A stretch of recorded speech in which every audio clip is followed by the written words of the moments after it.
The slap landed hard enough that everyone in the diner heard it, and the 81-year-old man in the faded army jacket didn't fall but gripped the edge of the counter to steady himself. In the 11 seconds of absolute silence that followed, not one person in that booth-lined room moved, until the front door opened and a man walked in wearing a cut that made the color drain from the face of the person who'd just done the hitting. If you believe kindness, second chances, and compassion can truly change someone's life, please take a moment to like this video, subscribe to Kindness Inspire, share it with someone who needs hope today, and tell us where you're watching from in the comments below, because what happened in that diner over the next 20 minutes is something every person who was present that morning has never once stopped thinking about. Broken heart.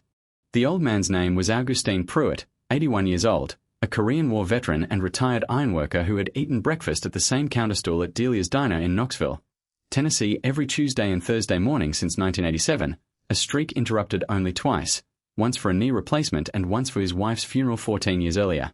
He still wore his army jacket on cool mornings, not out of nostalgia exactly, but because it fit him well and he'd never found a reason to replace something that still did its job.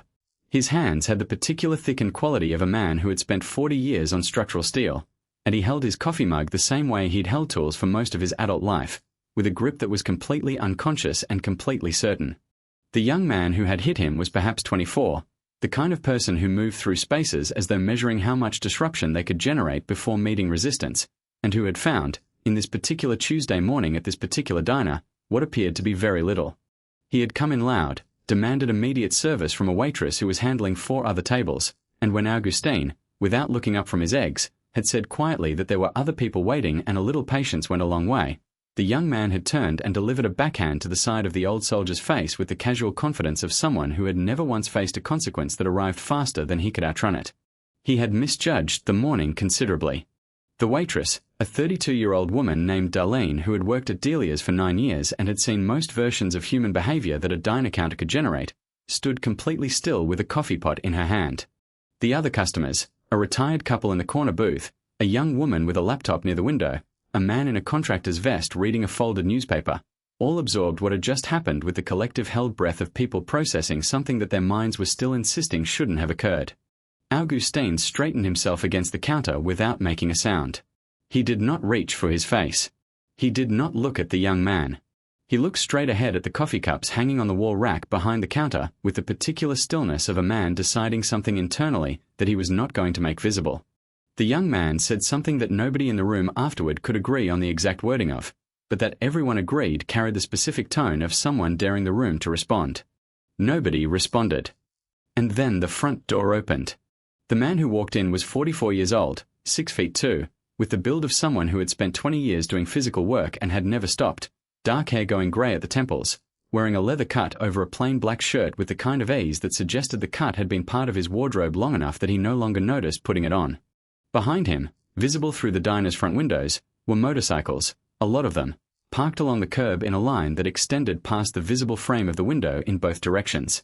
His name was Fletcher Pruitt, and he was Augustine's son.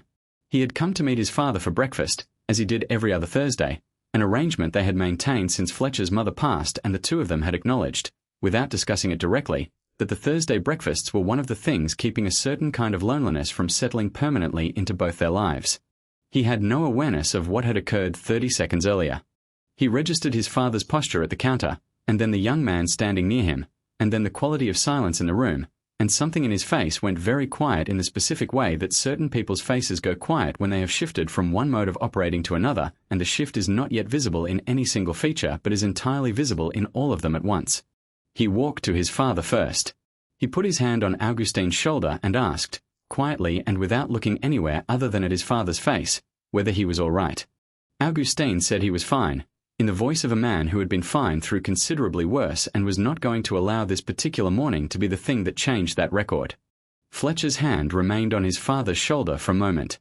Then he turned and looked at the young man.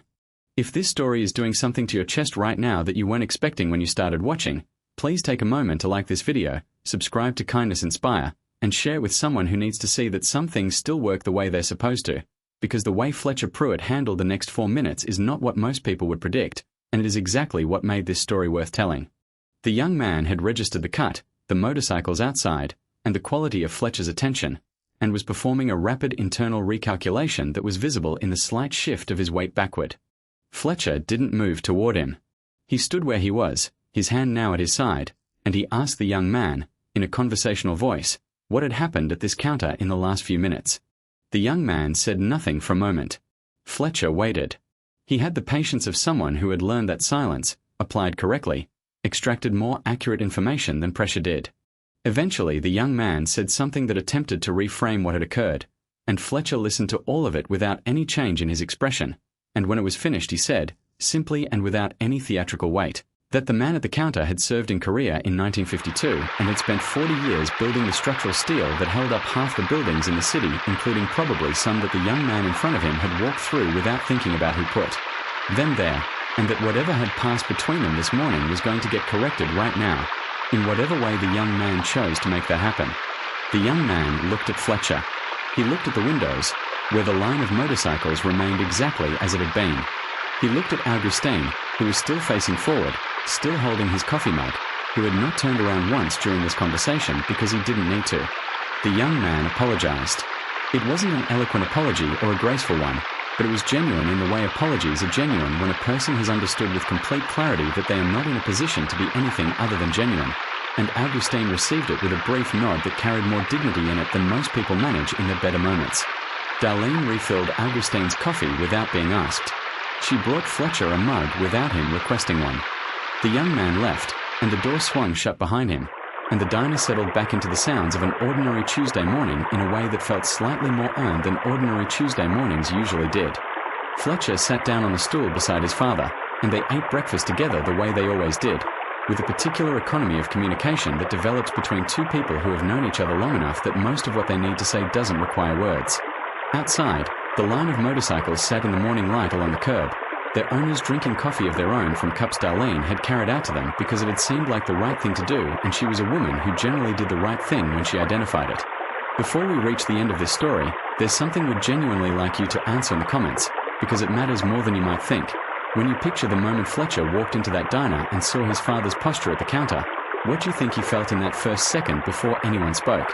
Because every person who was in that room that morning has their own answer, and none of them are the same.